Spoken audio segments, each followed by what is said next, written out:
Février 1933. Un froid mordant s'abat sur le Mans, une ville endormie sous le poids de son histoire, avec ses ruelles pavées qui serpentent autour de la majestueuse cathédrale Saint-Julien. C'est dans ce décor d'une apparente quiétude que l'horreur allait frapper, laissant une cicatrice indélébile dans la mémoire collective française. Madame Geneviève Lancelin, 48 ans, et sa fille Suzanne, 23 ans, vivaient une vie de confort et de respectabilité dans leur élégante demeure de la rue Bruyère. Geneviève, épouse d'un avocat renommé, Monsieur René Lancelin, était une femme de la haute bourgeoisie, dont la vie semblait exempte de toute ombre. Suzanne, une jeune femme pleine de vie, aspirait à un avenir prometteur. Mais cette nuit-là, leur destin allait basculer dans une brutalité inimaginable. Le soir du 2 février 1933, Monsieur René Lancelin rentre chez lui, après une journée de travail et une soirée passée avec des amis. L'obscurité l'accueille, un silence inhabituel plane sur la maison. Il monte les escaliers, son cœur serré par une angoisse grandissante. Ce qu'il découvre alors dépasse l'entendement, une scène d'une violence si atroce qu'elle allait hanter ses nuits pour le reste de son existence. Dans une pièce à l'étage, les corps de sa femme et de sa fille gisent, horriblement mutilés, les yeux arrachés, les visages défigurés, les corps baignant dans leur propre sang. C'était un massacre, un déchaînement de fureur qui semblait défier toute explication rationnelle. La maison, habituellement si soignée, était devenue un théâtre de carnage. Des éclats de porcelaine brisée jonchant le sol, un couteau de cuisine et un marteau, instruments de cette barbarie abandonnée à proximité des victimes. Le cri d'horreur de Monsieur Lancelin résonne dans le silence de la nuit, alertant les voisins. Rapidement, les forces de l'ordre sont appelées. L'inspecteur Marcel Dubois, un homme méthodique et pragmatique, est dépêché sur les lieux. Habitué aux scènes de crime, même les plus sordides, il se retrouve face à une vision qui le marque profondément. Jamais il n'avait vu une telle sauvagerie, une telle rage exprimée dans un acte criminel. La scène de crime était d'une violence inouïe, défiant toute compréhension. Alors que l'équipe de la sûreté arrive, une atmosphère pesante s'installe. Les lampes à pétrole et les premières ampoules électriques éclairent une réalité insoutenable. L'inspecteur Dubois commence son examen initial. Chaque détail est crucial. Il observe le désordre, les meubles renversés, mais une chose le frappe. Malgré l'apparente effraction et le chaos, rien de valeur n'a été dérobé. Les bijoux de Madame Lancelin sont toujours à leur place. L'argent dans la commode n'a pas été touché. Cela ne ressemble pas à un simple vol qui aurait mal tourné. C'est personnel, viscéral. L'aube se lève sur une ville sous le choc. Le corps des victimes est transporté pour l'autopsie. La docteure Sylvie Moreau, pathologiste de renom, est chargée de cette tâche macabre. Ses premières constatations sont formelles. La mort est survenue entre 19h et 22h et la violence des coups porte la marque d'une rage inouïe. Les instruments du crime, un marteau et un couteau de cuisine, ont été utilisés avec une force dévastatrice, indiquant une intention de nuire bien au-delà de la simple mort. L'équipe forensique, menée par l'inspecteur Dubois, travaille sans relâche sur la scène de crime. Chaque recoin est minutieusement examiné. Des empreintes partielles de pas sont relevées sur le parquet ensanglanté, et quelques fibres textiles inconnues sont découvertes sous les ongles de Madame Lancelin, suggérant une lutte acharnée. Ces minuscules fragments d'indices sont des fils d'Ariane dans ce labyrinthe de sang et de folie. Pendant ce temps, les enquêteurs s'immergent dans la vie des victimes. Madame Lancelin était une figure respectée de la société mancelle, connue pour son élégance et sa discrétion. Suzanne, quant à elle, était une jeune femme brillante, appréciée dans son cercle social. Il n'y avait pas de signes apparents de problèmes financiers ou de querelles familiales profondes. La famille Lancelin était, en apparence, sans histoire. Pourtant, la violence du crime suggère une haine profonde, une vendetta personnelle. Les premières pistes se dessinent, mais elles sont éparses et contradictoires. Des rumeurs circulent sur des appels anonymes reçus par la famille Lancelin quelques semaines avant le drame. Des voix étranges murmurant des menaces voilées. S'agissait-il d'un avertissement ignoré? Les enquêteurs interrogent les domestiques, les voisins, les amis. Rapidement, des noms émergent, des figures d'ombre qui pourraient avoir un motif. Un ancien jardinier, récemment renvoyé par M. Lancelin, est interrogé, mais son alibi est solide. Un client mécontent de M. Lancelin, ayant perdu un procès important, est également soupçonné, mais là encore, aucune preuve concrète ne permet de l'incriminer. L'enquête s'annonce complexe, un véritable puzzle dont il manque de nombreuses pièces. L'inspecteur Dubois sent que cette affaire est différente, qu'elle cache des profondeurs insoupçonnées, bien au-delà des apparences d'un simple crime de sang. Le Mans, ville de tradition et de secrets, s'apprête à révéler l'un de ses chapitres les plus sombres. Les enquêteurs ne tardent pas à interroger l'entourage proche, et naturellement les domestiques de la maison Lancelin. Deux noms reviennent constamment. Christine et Léa Papin, les bonnes à tout faire, qui vivaient sous le même toit que leurs employeurs. Leur absence apparente au moment de la découverte des corps, puis leur étrange réapparition, éveillent immédiatement les soupçons. Elles sont retrouvées dans leur chambre, nues, recroquevillées dans leur lit, dans un état de prostration qui déconcerte les policiers. Le contraste entre la violence inouïe de la scène de crime et leur calme, presque catatonique, est troublant. Christine, l'aînée, est la première à être interrogée par l'inspecteur Dubois. Son récit est décousu, empreint d'une logique tordue et d'une froideur glaçante. Elle avoue les meurtres, expliquant avoir agi avec sa sœur Léa après une dispute banale sur un fer à repasser défectueux qui aurait fait sauter les plombs de la maison. Une dispute qui aurait dégénéré en un déchaînement de violences barbares.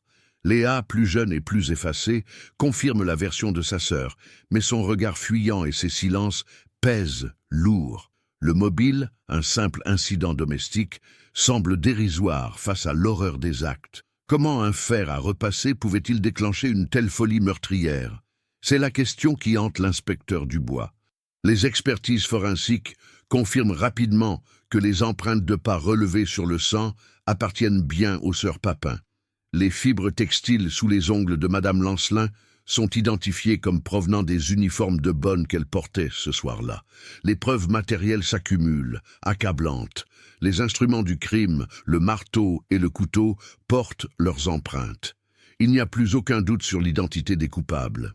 L'affaire Papin, comme elle sera bientôt nommée, ne concerne pas le qui, mais le pourquoi. Et ce pourquoi est bien plus énigmatique que n'importe quel autre cas que Dubois ait rencontré. Les sœurs Papin sont arrêtées et incarcérées. Leur comportement en détention continue de fasciner et d'effrayer. Elles sont inséparables, manifestant une dépendance mutuelle quasi fusionnelle. Christine semble exercer une emprise totale sur Léa, qui apparaît comme sa subordonnée, son ombre. Les psychiatres et les experts dépêchés sur place tentent de percer le mystère de leur psyché. Sont-elles folles, possédées, ou s'agit-il d'un acte de rébellion extrême, d'une explosion de ressentiments accumulés? La vie des sœurs, Papin avant le drame, est passée au crible. Filles d'un couple tourmenté, élevées dans des orphelinats et des couvents, leur existence fut marquée par la précarité et une forme d'isolement social. Elles avaient travaillé ensemble pour plusieurs familles, avant d'entrer au service des Lancelin en 1926. Leur réputation était celle de bonnes travailleuses, discrètes, presque invisibles. Aucun signe avant-coureur d'une telle violence.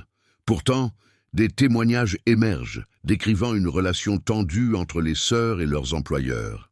Des exigences perçues comme excessives, des remontrances constantes, une atmosphère de condescendance qui aurait pu nourrir un sentiment d'humiliation et de frustration chez les Papins. L'inspecteur Dubois, malgré les aveux, sent que la vérité profonde lui échappe. La simplicité apparente du mobile contraste trop violemment avec la brutalité des faits. Il explore la piste d'une possible haine sociale, d'une rupture du vernis de la respectabilité face à une oppression ressentie. Les interrogatoires se succèdent, tentant de briser la carapace de Christine, de comprendre les mécanismes qui ont mené à cette nuit d'horreur. Mais les réponses sont toujours les mêmes, des bribes d'explications qui tournent autour du fer à repasser, de la panne d'électricité et d'une crise de nerfs collective. L'opinion publique est partagée, oscillant entre l'horreur pure et une certaine fascination morbide pour ce crime des bonnes. Certains y voient la manifestation d'une lutte des classes, d'autres la preuve d'une folie pure et simple. Le dossier est épais, mais le nœud du problème persiste. Comprendre l'ampleur de la déraison. L'enquête, bien que les coupables soient identifiés, entre dans une phase de Bekos Semsaïda, de pistes psychologiques complexes où chaque tentative d'explication semble insuffisante pour embrasser l'atrocité du double meurtre. Le mystère s'épaissit, transformant ce qui aurait pu être un cas simple en une énigme durable. Les rumeurs d'une relation incestueuse entre les sœurs commencent même à circuler, ajoutant une couche supplémentaire de malaise et de confusion à l'affaire.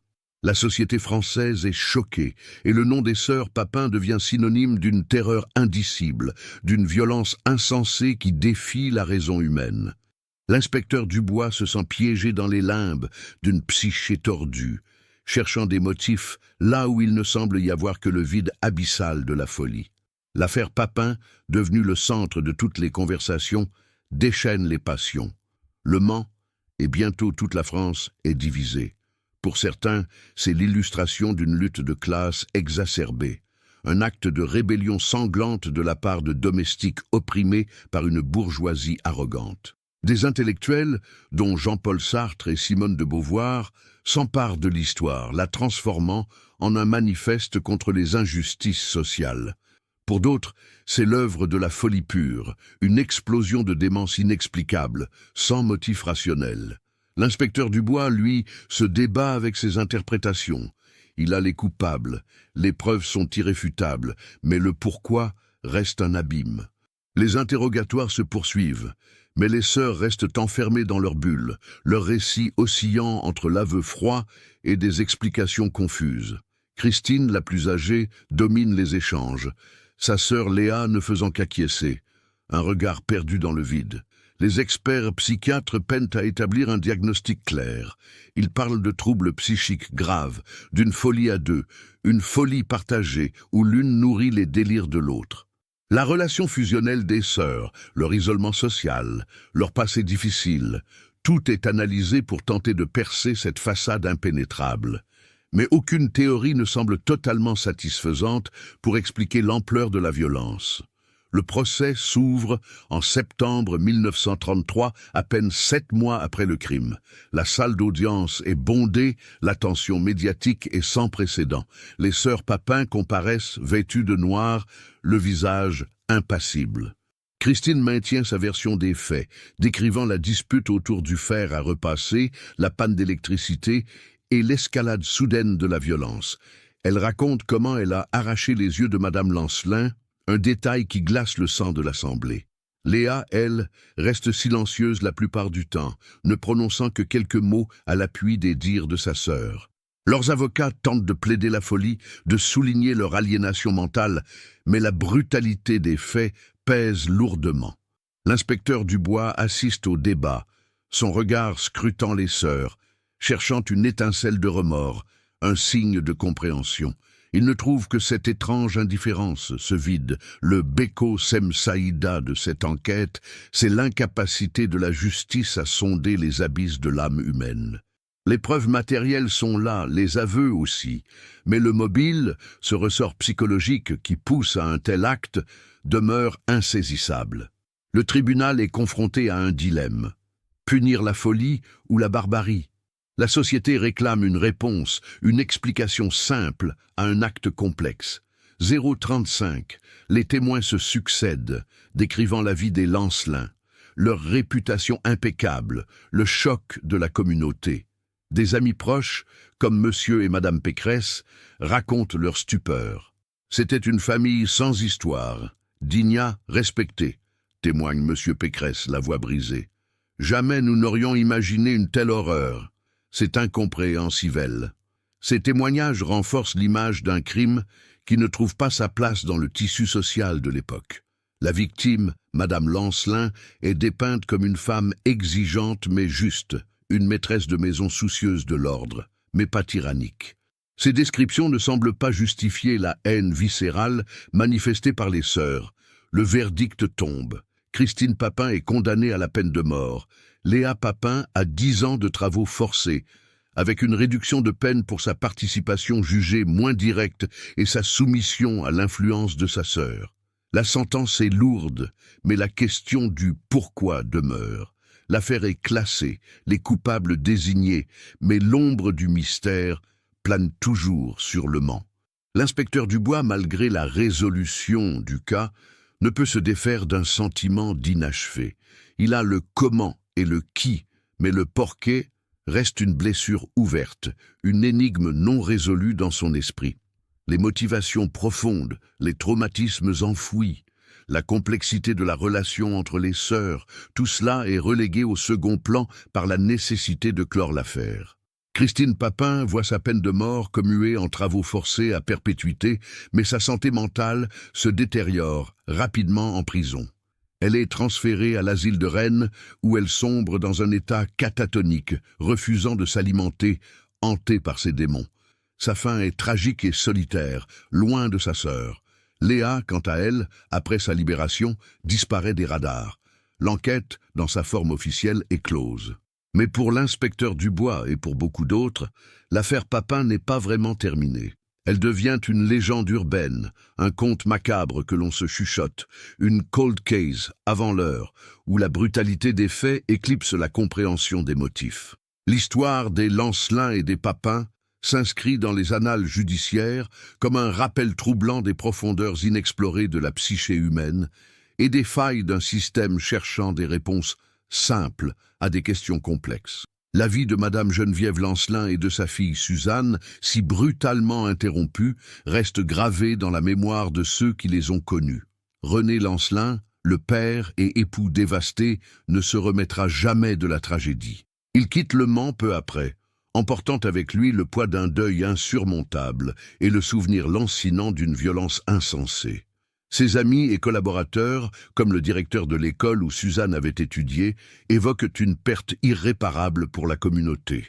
La ville, bien que cherchant à tourner la page, porte les stigmates de ce double meurtre, un rappel constant de la fragilité de la paix sociale et de la violence latente qui peut éclater au sein même des foyers les plus respectables. L'inspecteur Dubois, hanté par l'affaire, continue de relire les dossiers, de chercher ce qu'il a pu manquer. Mais les pressions hiérarchiques et le passage du temps le forcent à abandonner ses recherches officieuses. Le dossier est scellé, mais les questions demeurent. Le dossier était clos, mais pour l'inspecteur Marcel Dubois, la véritable conclusion restait insaisissable. Les coupables étaient derrière les barreaux, mais le mobile, la raison profonde de cette explosion de barbarie, continuait de le hanter. C'était un vide. Un abîme que ni les aveux confus des sœurs Papin, ni les expertises psychiatriques de l'époque n'avaient réussi à combler. Il se sentait comme un artisan ayant assemblé toutes les pièces d'un mécanisme complexe, sauf le ressort essentiel qui expliquait son fonctionnement. Dans les années qui suivirent, malgré de nouvelles affectations et la pression de sa hiérarchie de se concentrer sur des affaires résolues, Dubois ne put se résoudre à abandonner complètement l'affaire Papin. Il conservait chez lui une copie des dossiers, des notes manuscrites, des coupures de presse jaunies. Tard le soir, à la lueur d'une lampe, il relisait inlassablement les témoignages, les rapports d'autopsie, les interrogatoires. Il cherchait une phrase, un détail, un regard qui aurait pu lui échapper, une clé pour décrypter ce mystère de l'âme humaine. Il interrogeait parfois d'anciens collègues, des psychiatres à la retraite, des juristes, tentant de sonder les profondeurs de cette folie à deux qui avait déconcerté la justice. Cette quête officieuse devint une obsession silencieuse. Il se demandait si les appels anonymes mentionnés au début de l'enquête et rapidement mis de côté une fois les Papins identifiés n'avaient pas une signification plus profonde. Il avait même envisagé, à un moment, de faire analyser l'écriture d'éventuelles notes anonymes, si seulement elles avaient été conservées ou identifiées avec certitude. Mais cette piste, fragile et sans lien direct avec les aveux, s'était éteinte aussi vite qu'elle était apparue, submergée par l'urgence de trouver des coupables. La société, elle aussi, ne parvenait pas à tourner la page. L'affaire Papin était devenue un mythe moderne, Un conte moral terrifiant. Des pièces de théâtre, des romans, des analyses sociologiques tentaient de donner un sens à l'horreur. Était-ce la faute d'une société trop rigide, d'une bourgeoisie trop exigeante? Était-ce la manifestation d'une psychose rare et dévastatrice? Le public se délectait de ces explications contradictoires, chacun y trouvant le reflet de ses propres peurs et préjugés. Le Mans, jadis ville tranquille, portait désormais le sceau de cette tragédie, une ombre persistante sur ses rues médiévales. Pour les familles des victimes, le deuil était éternel. Monsieur René Lancelin, brisé par la perte de sa femme et de sa fille, avait quitté la ville, cherchant à fuir les souvenirs et les regards. Il ne s'était jamais remarié, vivant reclus, hanté par l'image de la scène de crime. Les amis de Madame Lancelin et Suzanne, comme le directeur de l'école où Suzanne avait brillé, évoquaient leur mémoire avec une tristesse mêlée d'incompréhension. La justice avait été rendue dans la mesure où les coupables avaient été désignés et punis, mais la paix de l'esprit, la compréhension ultime, restait hors de portée. L'inspecteur Dubois se rendait parfois sur la rue Bruyère, observant de loin la maison où le drame s'était déroulé. Elle était restée longtemps inoccupée, comme si les murs eux-mêmes refusaient d'oublier la violence dont ils avaient été témoins. Il imaginait les scènes, les gestes, les motivations cachées derrière la façade de la normalité. Il avait interrogé les sœurs, avait écouté leurs aveux, avait vu leur indifférence apparente, mais il n'avait jamais pu percer ce voile de mystère qui enveloppait leurs relations fusionnelles, leurs ressentiments latents, leur basculement dans la folie. Il pensait à Léa, la cadette, si soumise à sa sœur, et se demandait si elle avait réellement été l'instrument d'une volonté autre, ou si elle partageait une haine aussi profonde. Avec le temps, les archives de l'affaire Papin, autrefois au centre de toutes les attentions, furent relégués dans les sous-sols poussiéreux du palais de justice. Le personnel changea, les générations passèrent. L'inspecteur Dubois prit sa retraite, emportant avec lui le fardeau de cette affaire inachevée. Il mourut quelques années plus tard, convaincu que la vérité complète, n'avait jamais été pleinement révélée. Il laissait derrière lui une série de carnets où il avait consigné ses réflexions, ses doutes, ses théories inexplorées. Des pages remplies de questions sans réponse, attendant peut-être, un jour, d'être redécouvertes par un esprit nouveau, armé d'une autre perspective, d'autres outils. Le cold case de Le Mans, bien que jugé, restait une énigme, une cicatrice dans le temps, prête à se rouvrir. Près de 70 ans s'étaient écoulés depuis cette nuit fatale de février 1933. Le Mans avait pansé ses plaies. Les souvenirs s'étaient estompés pour les nouvelles générations, et l'affaire Papin, bien que toujours présente dans les récits populaires, était devenue une légende urbaine macabre, un chapitre sombre relégué aux archives poussiéreuses du passé. L'inspecteur Dubois était mort, emportant avec lui ses doutes et ses questions sans réponse, laissant ses carnets inachevés dans l'espoir qu'un jour, quelqu'un reprendrait le flambeau. Et ce jour arriva. En 2003, dans le cadre d'une initiative nationale visant à rouvrir les cold cases non résolus ou mal compris, l'affaire Papin fut exhumée. La capitaine Sophie Bertrand, une jeune enquêtrice passionnée par ces dossiers oubliés, armée des technologies modernes et d'une détermination inébranlable, fut désignée pour replonger dans ce mystère qui avait défié la raison de ses prédécesseurs. Pour Sophie, c'était plus qu'une simple enquête, c'était une mission de mémoire judiciaire, une tentative de donner enfin la paix aux victimes et de comprendre les véritables ressorts d'une tragédie qui avait tant choqué la France. Sophie s'immergea dans les archives, des cartons jaunis par le temps, des rapports tapés à la machine, des photographies en noir et blanc des Lancelin et des Papin. Elle sentait le poids de l'histoire, l'écho des voix d'autrefois. Elle relut chaque témoignage, chaque expertise, chaque ligne des interrogatoires de Christine et Léa, cherchant les détails ignorés, les dissonances, les silences éloquents. La brutalité du crime était évidente, mais le pourquoi restait obsédant. Les théories de la folie à deux, de la lutte des classes, toutes lui semblaient incomplètes, incapables d'embrasser la profondeur de la rage. L'analyse ADN, Une technologie inexistante en 1933 offrait une nouvelle perspective. Sophie fit reconditionner les pièces à conviction avec un soin méticuleux. Parmi elles, un vieux tablier de cuisine, initialement considéré comme sans importance car appartenant aux victimes, retint son attention. Il avait été trouvé près des corps, maculé de sang. Les analyses modernes révélèrent des traces de sang de Madame Lancelin et de sa fille, mélangées à des cellules épithéliales appartenant à une tierce personne. Cette découverte fut un véritable choc, un séisme dans l'affaire. La piste, négligée à l'époque, pointait désormais vers un suspect inattendu. Les nouvelles analyses ADN, menées avec une précision chirurgicale, confirmèrent que ces cellules appartenaient à Léa Papin. La croyance populaire voulait que Léa Papin, tout comme sa sœur Christine, ait fini ses jours dans un asile psychiatrique peu après son incarcération. Mais les recherches de Sophie révélèrent une vérité stupéfiante. Léa, jugée moins coupable que Christine lors du procès initial, avait bénéficié d'une libération conditionnelle après plusieurs décennies derrière les barreaux. Elle n'était pas morte dans l'oubli. Elle avait refait sa vie sous une nouvelle identité, discrètement, dans une petite ville de province, loin des regards curieux et du tumulte médiatique. Elle était vivante. Cette révélation changeait tout. Sophie décida de réexaminer la vie des sœurs Papin avec un œil neuf, non plus à travers le prisme de la folie collective, mais en cherchant les motivations individuelles, les ressentiments cachés.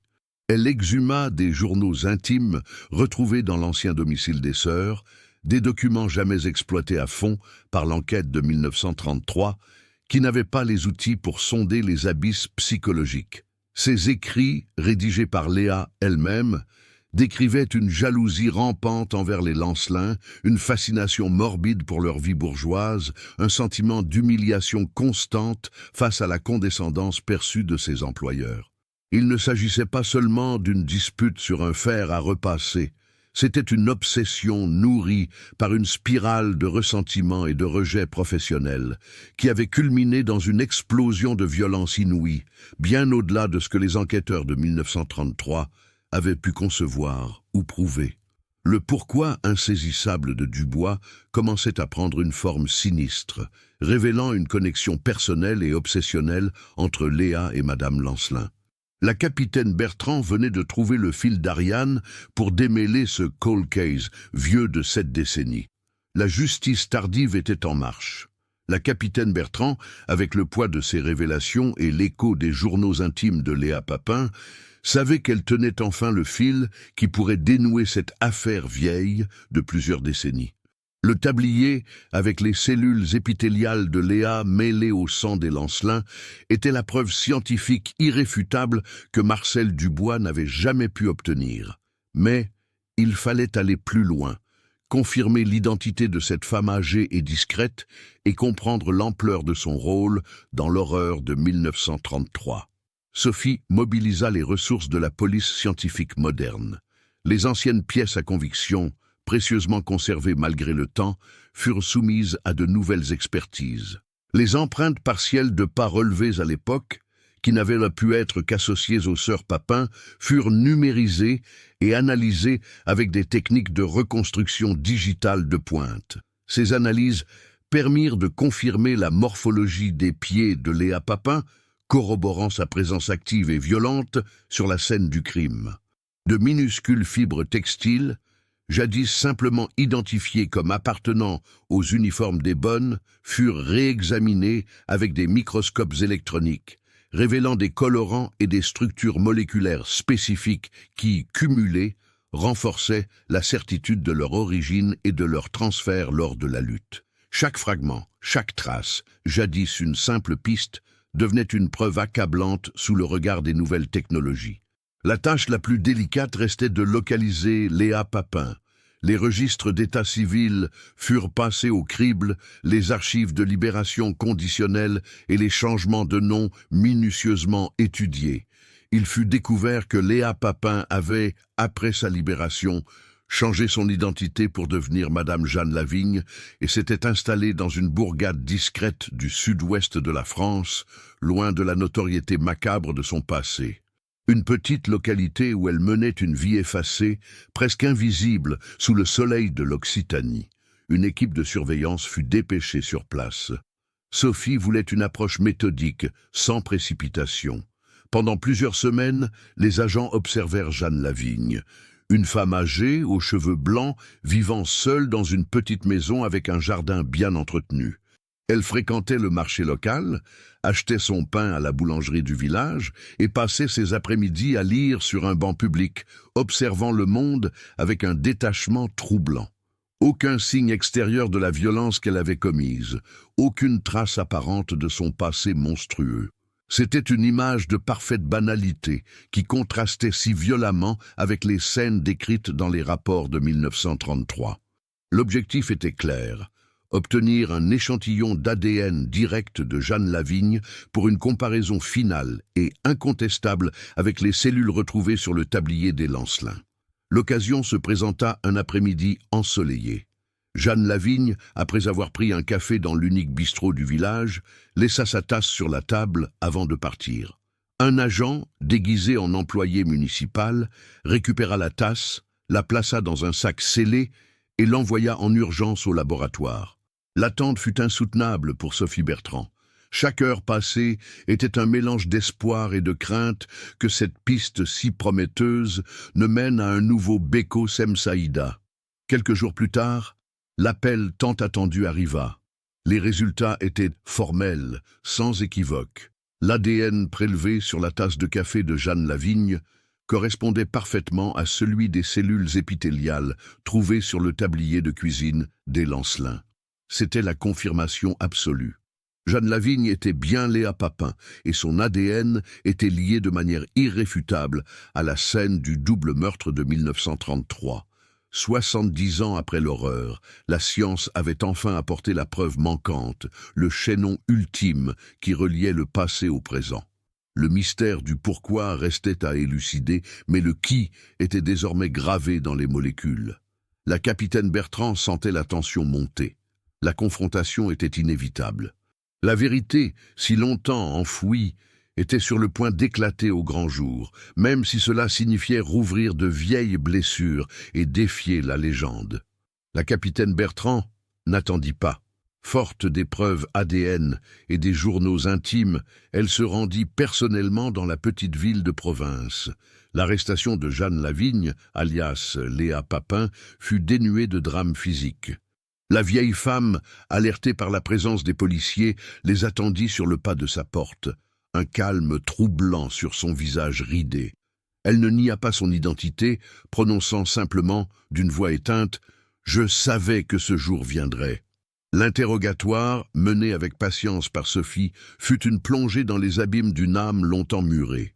Léa, confrontée aux preuves scientifiques irréfutables et aux mots de ses propres journaux intimes, commença à parler. Non pas une confession complète d'emblée, mais des fragments, des souvenirs amers. Elle évoqua l'humiliation quotidienne, la jalousie rampante pour la vie aisée des Lancelins, un sentiment d'injustice grandissant qui avait nourri une obsession toxique pour Madame Lancelin.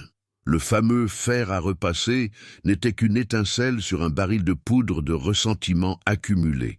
Elle décrivit comment la rage, partagée avec Christine dans une folie à deux amplifiée, l'avait poussée, elle aussi, à une violence inouïe. Les fibres retrouvées, la trace de son ADN sur le tablier, les analyses de sa démarche, tout corroborait son rôle actif et brutal dans le double meurtre. Les experts psychiatriques modernes, appelés à réévaluer le cas à la lumière de ces nouvelles informations, parlèrent d'une personnalité dépendante avec des traits narcissiques secondaires, exacerbés par l'isolement et la relation fusionnelle avec sa sœur. Ils décrivirent une dynamique de codépendance meurtrière où la perception d'une offense minime avait déclenché une réaction disproportionnée, le fruit d'années de frustration et de hiérarchie sociale oppressante.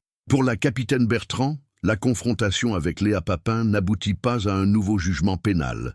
L'âge avancé de Léa et les peines déjà purgées, complexifiant toute nouvelle procédure. Mais la justice fut rendue autrement. La vérité complète sur les motivations profondes et le rôle de Léa fut enfin établie. L'affaire Papin fut réexaminée publiquement. Les archives dévoilant les journaux de Léa, offrant une explication psychologique et sociale bien plus nuancée que la simple folie retenue en 1933. Le rapport final de Sophie Bertrand, un pavé de plusieurs centaines de pages, fut un hommage à la mémoire des victimes et une leçon sur les dangers du non-dit et de la violence silencieuse. Léa Papin, désormais démasquée, vécut ces dernières années sous le poids de la vérité révélée, confrontée à l'histoire qu'elle avait tenté d'enterrer. La capitaine Bertrand, elle, se rendit un jour au cimetière du Mans, devant les tombes de Madame Lancelin et de sa fille Suzanne. Le silence y était lourd, mais pour la première fois elle sentit une forme de paix. La justice, même tardive, avait enfin éclairé les ténèbres. Le passé, avait-elle compris, ne se tait jamais complètement. Il attend simplement son heure, et les bonnes questions pour hurler la vérité.